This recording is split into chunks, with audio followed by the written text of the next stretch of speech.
Iran, America Iran is a disgrace. और Israel. He targeted Iran's main enrichment facility. आखिर इन सब की लड़ाई है किस बात? Israel launched multiple strikes on Iran's. दुनिया में 57 इस्लामिक कंट्रीज हैं, लेकिन क्या वजह है कि अमेरिका और इजराइल इन सब को छोड़कर एक ही कंट्री ईरान के पीछे पड़ा है? ईरान और अमेरिका की इस जंग को पूरा समझने के लिए हमें पीछे जाना होगा, all the way to world war 2। We shall never surrender. World war 2 में दुनिया की हर कंट्री के पास सिर्फ 2 ऑप्शंस थे कि या तो वो ब्रिटिश एम्पायर का साथ दे और या हिटलर का, Dass ich mich in diesen Jahren für dich eingesetzt habe. जिसमें दुनिया के ज्यादातर कंट्रीज ने ब्रिटिश एम्पायर का साथ दिया, लेकिन उस वक्त ईरान के बादशाह ने ब्रिटिश एम्पायर को छोड़कर हिटलर के साथ हाथ मिलाया, Ich für dich eingesetzt. जिसके बाद ईरान और जर्मनी बहुत ही क्लोज दोस्त बनने लगे और ये बात ब्रिटिश एम्पायर को बिल्कुल पसंद नहीं थी। इसीलिए ब्रिटेन ने हर तरफ से ईरान पर हमला कर दिया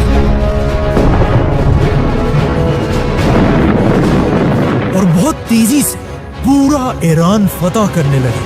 ये देखकर ईरान के बादशाह ने कुछ ही दिनों में ब्रिटिश एम्पायर के सामने सरेंडर कर दिया और उनसे अपनी बादशाहत बचाने की भीख मांगने लगा, जिस पर ब्रिटिश एम्पायर ने कहा ठीक है, लेकिन हमारी एक शर्त है, तुम्हें ईरान के तख्त से हटना होगा और अपने 22 साल के जवान बेटे को ईरान का नया बादशाह बनाना होगा, क्योंकि उसका ये बेटा रजा शाह पहलवी ब्रिटिश एम्पायर का एक वफादार पपेट था। ईरान का ये नया बादशाह अंग्रेजों से बहुत ज्यादा इंस्पायर था। वो चाहता था ईरान के लोग भी बिल्कुल वेस्ट की तरह कपड़े पहने, उन्हीं की तरह पार्टियां करें और अपने सारे ट्रेडिशंस को भूल जाए। इसीलिए वो पहले दिन से ये कोशिश कर रहा था कि किसी तरह इस्लाम को ईरान के लोगों से दूर कर दिया जाए, जिसकी वजह से उसने ईरान में हिजाब पहनने पर पाबंदी लगाई, बहुत सारे मदरसों और मस्जिदों को बंद कर दिया और ईरान के बड़े बड़े इस्लामिक स्कॉलर्स को गिरफ्तार करने लगा और इनकी जगह म्यूजिक, पार्टीज और शराब को पूरे ईरान में फैलाने लगा। यहाँ तक एक टाइम ऐसा आया कि ईरान में इतनी शराब बनने लगी कि ईरान जैसा इस्लामिक मुल्क दुनिया को शराब एक्सपोर्ट करने लगा। ईरान के इस बादशाह का ख्याल था कि वो जो भी कर रहा है बहुत ही अच्छा काम कर रहा है। I mean to be, as you say, the king of kings. यहाँ तक कि उसने एक दिन सऊदी के किंग फैसल को कहा कि तुम ये क्या पुराने जमाने में रह रहे हो, तुम्हें चाहिए कि सऊदी को भी बिल्कुल वेस्ट की तरह एक लिबरल कंट्री बना। लेकिन सऊदी के किंग फैसल ने ऐसा करने से इनकार कर दिया। लेकिन यहाँ पर फनी बात यह है कि आज वही सऊदी ईरान से कहता है कि तुम भी थोड़ा लिबरल बनो, लेकिन अब ईरान उसकी बात नहीं मानता। आखिर ईरान के बादशाह ने ईरान को इस्लाम से इतना दूर करने की कोशिश की कि ईरान के सारे बड़े इस्लामिक स्कॉलर्स अपने इस बादशाह के खिलाफ होने लगे, जिसके बाद ईरान की मस्जिदों और मदरसों में ये स्कॉलर्स बादशाह के खिलाफ स्पीचेस करने लगे, जिसमें सबसे बड़े स्कॉलर का नाम था आयतुल्लाह खुमैनी।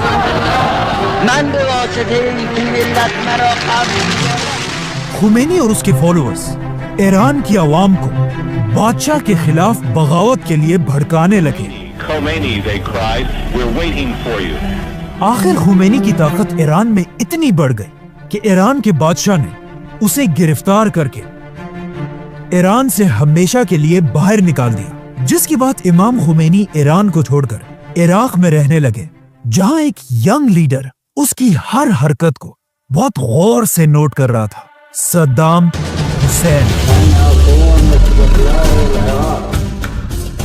आहिस्ता आहिस्ता सद्दाम हुसैन भी खुमैनी की ताकत को देखकर उससे डरने लगा।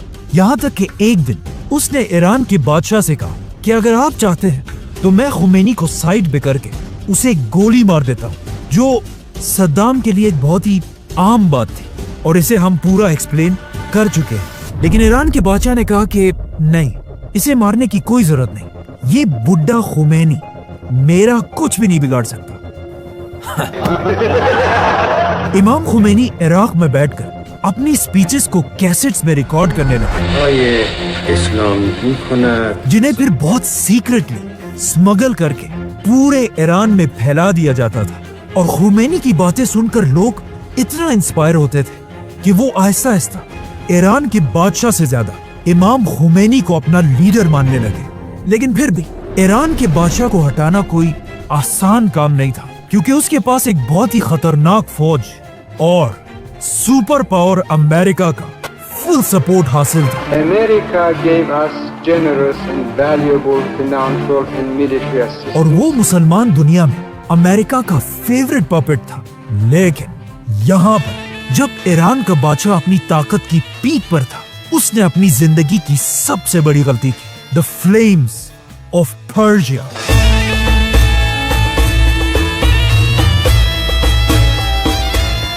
दुनिया की सबसे बड़ी और सबसे महंगी पार्टी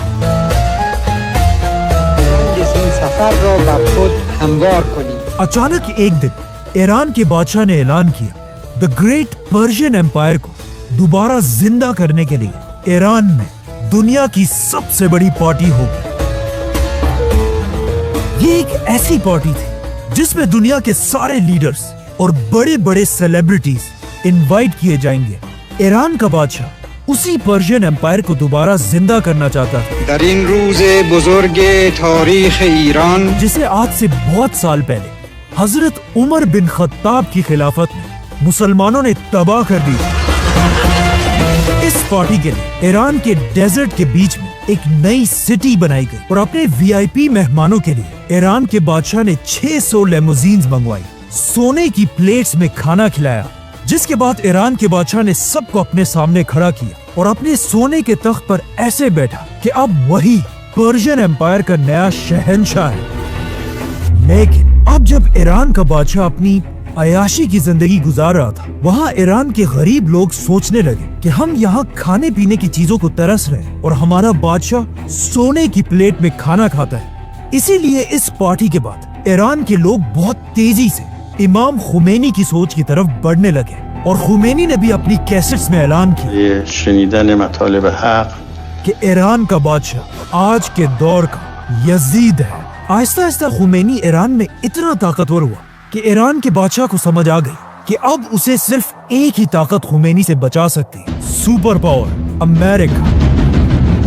तो वो बिल्कुल अपने बाप की तरह जाकर सुपर पावर्स के सामने I भीख wish to मांगने लगा, express to you our deep gratitude. जिसके बाद अमेरिका, फ्रांस और बाकी कंट्रीज के प्रेसिडेंट्स ने मिलकर एक बहुत ही इम्पोर्टेंट मीटिंग की और इस मीटिंग के एंड में उन्होंने ईरान के बादशाह को क्लियरली कहा कि अब तुम्हें खुमैनी से कोई नहीं बचा सकता।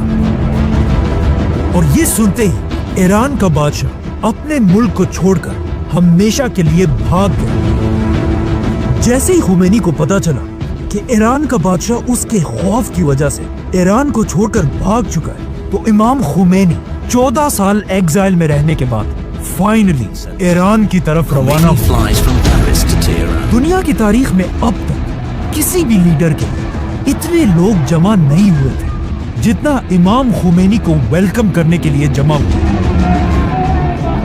70 लाख लोगों ने इमाम खुमैनी को ईरान में वेलकम किया, जो एक वर्ल्ड रिकॉर्ड था। जैसे ही खुमैनी ईरान पहुंचे, ईरान की जमीन से पहली बार डेथ टू अमेरिका और डेथ टू इजराइल के नारे लगने लगे। खुमैनी के फॉलोअर्स ने अमेरिका की एम्बेसी के सारे लोगों को गिरफ्तार कर लिया focused on our fellow Americans being held hostage in Iran. और खुमैनी ने अमेरिका के प्रेसिडेंट का नाम लेकर تروریست هستند از آقای کارتر باید پرسید कि मैं इन 50 लोगों को तब तक रिहा नहीं करूंगा जब तक तुम अमेरिका ईरान के बादशाह को हमारे हवाले नहीं करते। और यहाँ से पहली बार अमेरिका और ईरान की दुश्मनी शुरू हुई। लेकिन ईरान का बादशाह कभी भी वापस ईरान नहीं आया और उसके मरने के बाद उसके बेटे ने ईरान का नया शाह होने का ऐलान किया। On finding mother. Now Iran में खुमैनी ने अपनी नई इस्लामिक हुकूमत बनाई, लेकिन जैसे ही खुमैनी ईरान का लीडर बना, at the same time Iran کے بالکل پاس عراق میں بھی ایک نیا لیڈر بنا، صدام حسین۔ لیکن یہاں مسئلہ یہ تھا کہ دنیا کے باقی لیڈرز خمینی کی طاقت سے بہت ڈرتے تھے، کیونکہ خمینی اپنے سپیچز میں بار بار باقی مسلمان دنیا کی عوام کو اپنے بادشاہوں کے خلاف بغاوت کرنے پر ابھارتے تھے۔ یہ دیکھ کر عراق کے لیڈر صدام حسین نے امریکہ اور عرب لیڈرز کے کہنے پر خمینی پر حملہ کر دیا، اور 8 سال تک ایران اور عراق کے درمیان ایک بہت ہی سخت جنگ ہوئی۔ لیکن صدام حسین کے پاس پوری دنیا کی سپورٹ ہونے کے بعد بھی وہ خمینی کو اس کے تخت سے ہٹا نہیں سکا، اور آخر 8 سال بعد جیسے یہ جنگ ختم ہوئی، اس کے کچھ ہی عرصے بعد امام خمینی اس دنیا سے چلے گئے۔ خمینی کا جنازہ دنیا کی تاریخ کا سب سے بڑا جنازہ تھا، کیونکہ اس کے جنازے میں 1 کروڑ لوگ شامل تھے، جو آج تک grains book of world records میں کسی بھی لیڈر کے لیے دنیا کی سب سے بڑی گیدرنگ ہے۔ جس کے بعد ایران کے منسٹرز نے مل کر خمینی کے بعد اپنا نیا لیڈر چوز کیا، آیت اللہ خمینی کا اسٹوڈنٹ آیت اللہ علی خامنائی، جو آج تک ایران کا سپریم لیڈر ہے۔ عراق کے ساتھ جنگ ختم ہونے کے بعد ایران کے لیڈرز کو سمجھ آ گئی کہ اب امریکہ اور اسرائیل ان کا پیچھا کبھی نہیں چھوڑیں گے جب تک ایران کے پاس اپنا خود کا ایٹم بم نہ ہو۔ لیکن اب مسئلہ یہ تھا کہ ایٹم بم بنانا کوئی آسان کام نہیں ہے، یہ ایک بہت ہی مشکل ٹیکنالوجی ہے، اور اس وقت کوئی بھی ایران کو یہ ٹیکنالوجی دینے کے لیے تیار نہیں تھا۔ تو اب ایران کسی ایسے میریکل کا انتظار کر رہا تھا کہ دنیا کا کوئی ملک اس کی ایٹم بم بنانے میں مدد کرے، اور عجیب بات یہ ہے کہ ایگزیکٹلی ایسا ہی ہوا۔ ایران کے بالکل قریب ایک ملک، دنیا کی پہلی اسلامک کنٹری پاکستان نے اپنا پہلا ایٹم بم بنایا۔ Pakistan today successfully conducted 5 nuclear tests. Pakistan کا ایٹم بم بنانے کے بعد عبد القدیر خان بہت ہی سیکرٹلی ایران کو ایٹم بم بنانے کے لیے سینٹریفیوج ٹیکنالوجی بھیجنے لگے۔ ایٹم بم بنانے کے لیے سینٹریفیوج مشین سب سے امپورٹنٹ چیز ہے، جو آسان الفاظ میں بالکل ایک واشنگ مشین کی طرح گھومتا رہتا ہے، لیکن اس میں کپڑوں کے بجائے یورینیم ڈالا جاتا ہے۔ اگر اس مشین میں یورینیم کو تھوڑی دیر کے لیے رکھا جائے 5% تک تو اس سے بجلی بنتی ہے، لیکن اگر یورینیم کو بہت دیر تک اس مشین میں رکھ کر گھمایا جائے 90% تک تو اس سے ایٹم بم بنتا ہے۔ ایران پاکستان کی اس ٹیکنالوجی کو یوز کر کے بہت تیزی سے نیوکلیئر پلانٹس بنانے لگا، لیکن جیسے ایران نے یہ سب کرنا شروع کیا، امریکہ کو کسی طرح اس سب کی خبر مل گئی۔ اب پاکستان کا ایٹم بم تو امریکہ کو پھر بھی کسی حد تک قبول تھا، کیونکہ پاکستان امریکہ کا بہت ہی وفادار ملک ہے، Beggars can't be choosers. ہمیں اپنی قوم کا پیٹ پالنا ہے، اور پاکستان چاہے جو بھی ہو جائے امریکہ کے خلاف کبھی نہیں جا سکتا، The government of Pakistan. کیونکہ پاکستان اور امریکہ بہت ہی پرانے دوست ہیں۔ Honor to be with my friend. لیکن ایران پاکستان سے بالکل اپوزٹ، بار بار امریکہ کی آنکھوں میں آنکھیں ڈال کر اسے دھمکیاں دیتا تھا۔ اسی لیے جیسے ہی امریکہ کو ایران کے اس پروجیکٹ کا پتہ چلا، امریکہ کا پریزیڈنٹ پوری دنیا کے سامنے آیا اور اس نے اپنی سپیچ میں کہا کہ دنیا میں کچھ ملک ایسے ہیں جو اپنے لیے کیمیکل اور ایٹم بم بنانا چاہتے ہیں۔ ایک عراق کا صدام حسین اور دوسرا ایران کا خامنائی، جس کا آج پوری دنیا کو پتہ ہے کہ یہ ایک بہت بڑا جھوٹ George Bush made a mistake. George Bush کی اس سپیچ کے کچھ ہی عرصے بعد امریکہ نے صدام حسین پر حملہ کر دیا اور عراق میں ہزاروں لوگوں کو مار کر صدام کی حکومت ختم کر دی۔ صدام حسین کی حکومت کو اتنی آسانی سے توڑنے کے بعد امریکہ کو اس بات کا پتہ چلا کہ وہ دنیا کے کسی بھی ملک پر جھوٹا الزام لگا کر اس پر حملہ کر سکتا ہے۔ اسی لیے افغانستان اور عراق پر حملے کے بعد اب امریکہ کا اگلا شکار ایران تھا۔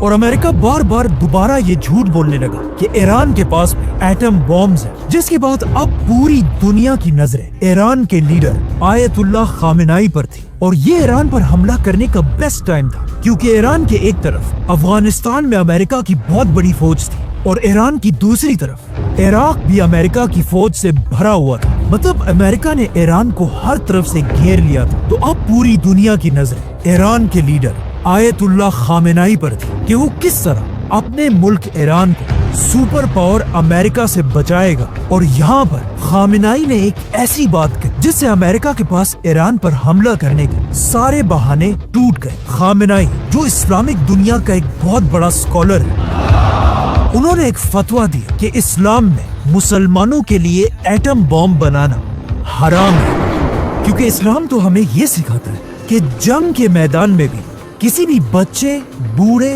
یا عورت کو نہیں مارا جا سکتا، ایون جنگ میں درختوں کو بھی کاٹنے کی اجازت نہیں ہے، لیکن ایٹم بم ایک ایسی چیز ہے جو بنا کچھ دیکھے ہر چیز تباہ کر دیتی ہے۔ اسی لیے ایران کے خامنائی نے ایٹم بم کو مسلمانوں کے لیے حرام کہا اور ساتھ ہی اعلان کیا کہ ایران کا ایٹم بم بنانے کا کوئی ارادہ نہیں ہے اور ایران کے دروازے سب کے لیے کھول دے، اور ساتھ ہی یہ اعلان کیا کہ دنیا کی کوئی بھی ایجنسی ایران آ کر خود دیکھے کہ ایران کا ایٹم بم بنانے کا کوئی ارادہ نہیں ہے۔ لیکن یو این کی ٹیم نے ایران جا کر یہ دیکھا کہ ایران کے سارے نیوکلیئر پلانٹس بالکل اسی ڈیزائن پر بنے ہیں جس طرح پاکستان میں بنائے گئے ہیں، اور پوری دنیا کو سمجھ آ گئی کہ ایران نے یہ ٹیکنالوجی پاکستان سے خریدی ہے، اور پاکستان پر اتنا پریشر بڑھنے لگا کہ خود عبد القدیر خان نے ٹی وی پر آ کر اس بات کو ایکسپٹ کی اور پھر سب سے معافی مانگی، اور پاکستان نے دنیا کو خوش کرنے کے لیے عبد القدیر خان کو گرفتار کر کے اسے اپنے ہی گھر میں بند کر دیا۔ خامنائی کے اس فتوے کے بعد امریکہ کے پاس ایران پر حملہ کرنے کا اب کوئی بہانہ نہیں تھا، لیکن دنیا میں ایک کنٹری ایسے تھی جو بار بار امریکہ کو ایران پر حملہ کرنے کے لیے مجبور کر دیا، لیکن امریکہ نے اسرائیل کی بات نہیں مانی۔ لیکن آہستہ آہستہ حالات بدلنے لگے۔ ایران کے ایک بہت ہی امپورٹنٹ آدمی نے فرانس میں بیٹھ کر ایک بہت ہی عجیب بات لکھی کہ آیت اللہ خامنائی کا ایٹم بم کو حرام کہنے کا فتویٰ ایک جھوٹا فتویٰ ہے، اور وہ اسلام کی ایک کانسیپٹ تقیہ کے پیچھے چھپ رہا ہے۔ اسلام میں تقیہ کا مطلب یہ ہے کہ کوئی بھی شخص اپنی جان بچانے کے لیے جھوٹ بول سکتا ہے۔ تو اس آدمی نے کہا کہ خامنائی بھی ایران کے لوگوں کی جان بچانے کے لیے یہ جھوٹا فتویٰ دیا ہے، حرام ہے۔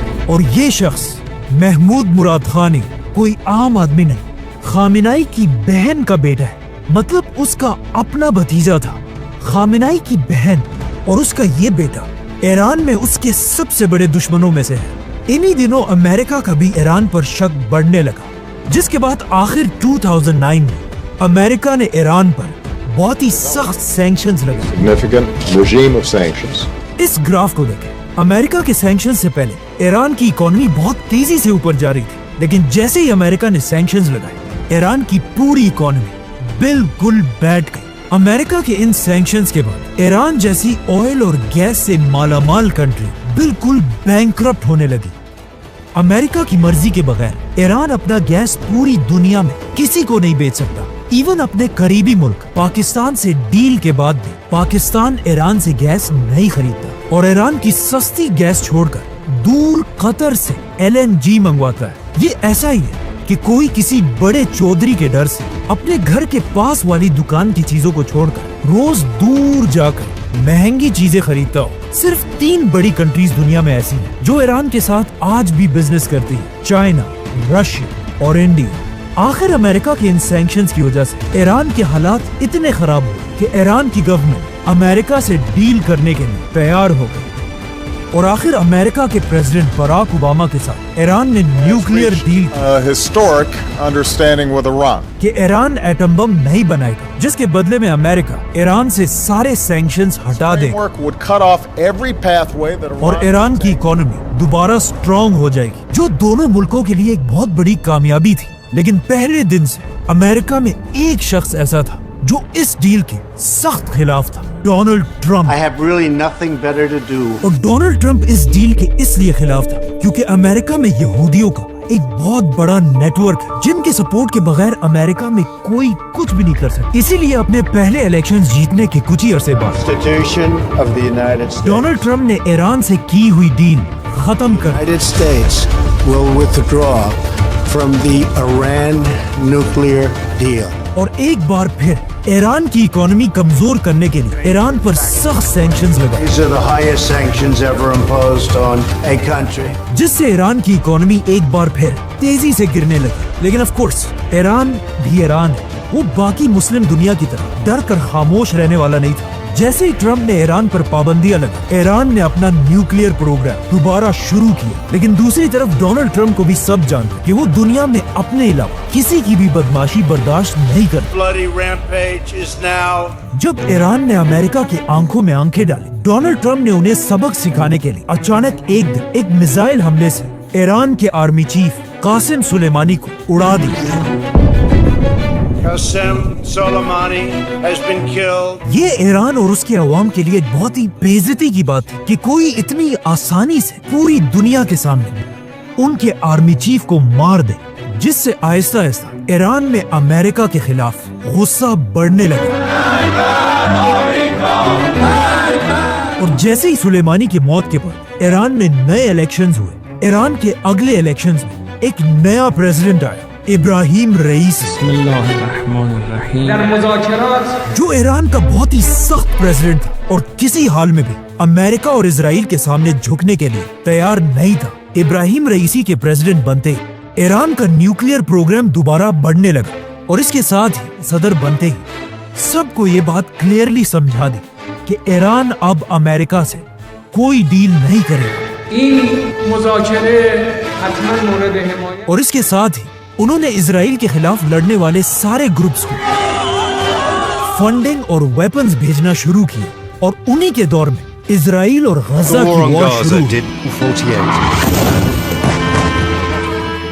लेकिन हम सबको पता है, जब कोई भी लीडर अमेरिका और इजराइल के खिलाफ इतना ओपनली बोलता है तो उसके साथ क्या होता है। President Raisi died when the helicopter crashed on. रईसी के जाने के बाद आज से एक साल पहले ईरान में दोबारा इलेक्शंस हुए, जिसमें ईरान की अवाम ने इब्राहिम रईसी से बिल्कुल ऑपोजिट लीडर चूज किया, जो एक बहुत ही सॉफ्ट और काम इंसान है,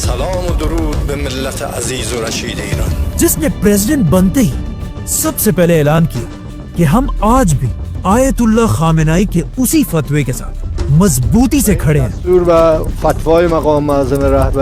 और ईरान कभी भी एटम बॉम्ब नहीं बनाएगा। Nukes, they are not developing nukes. साथ ही उन्होंने ये भी कहा कि ईरान अमेरिका बल्कि पूरी दुनिया के साथ डील करने को तैयार है, जिससे बहुत ही सीक्रेटली आज से कुछ ही अरसा पहले अमेरिका और ईरान की दोबारा डील के लिए मीटिंग्स होने लगी। लेकिन इजराइल कभी भी ये नहीं चाहता कि अमेरिका और ईरान की आपस में डील हो जाए और इजराइल हर तरह की कोशिश करने लगा, जिसके बाद इजराइल दोबारा ईरान पर झूठे इल्जाम लगाने लगा। Iran has never given up its quest for nuclear weapons. कि ईरान एक महीने के अंदर अंदर एटम बॉम्ब बनाने जा रहा है, It could be within a few months. जो वो पिछले 25 साल से कर रहा है। Iran has never given up its quest for nuclear weapons. Who will be the first to achieve nuclear weapons? From there, it's only a few months, possibly a few weeks. Iran could produce a nuclear weapon in a very short time. An initial device within months. ये कैसा atom bomb है जो पिछले 25 साल से एक महीने में बनने वाला है, लेकिन आज तक नहीं बना। इजराइल ने ईरान पर ये इल्जाम भी लगाया कि ईरान बार बार अमेरिका के प्रेसिडेंट डोनाल्ड ट्रंप को मारना चाहता है। इसीलिए आज इजराइल ईरान पर हमला करके ईरान के हर उस शख्स को चुन चुन कर मार रहा है। Where at least 8 people have been killed. The top advisor to Iran's supreme leader has died after being. जो अमेरिका के साथ डील करना चाहते हैं और इन हमलों से इजराइल यही कोशिश कर रहा है कि किसी तरह ईरान गुस्से में आकर कोई ऐसा गलत कदम उठाए जिससे सुपर पावर अमेरिका ईरान पर हमला कर दे और आज से बहुत साल पहले बनने वाली आयतुल्लाह खुमैनी की हुकूमत टूट जाए। सब्सक्राइब।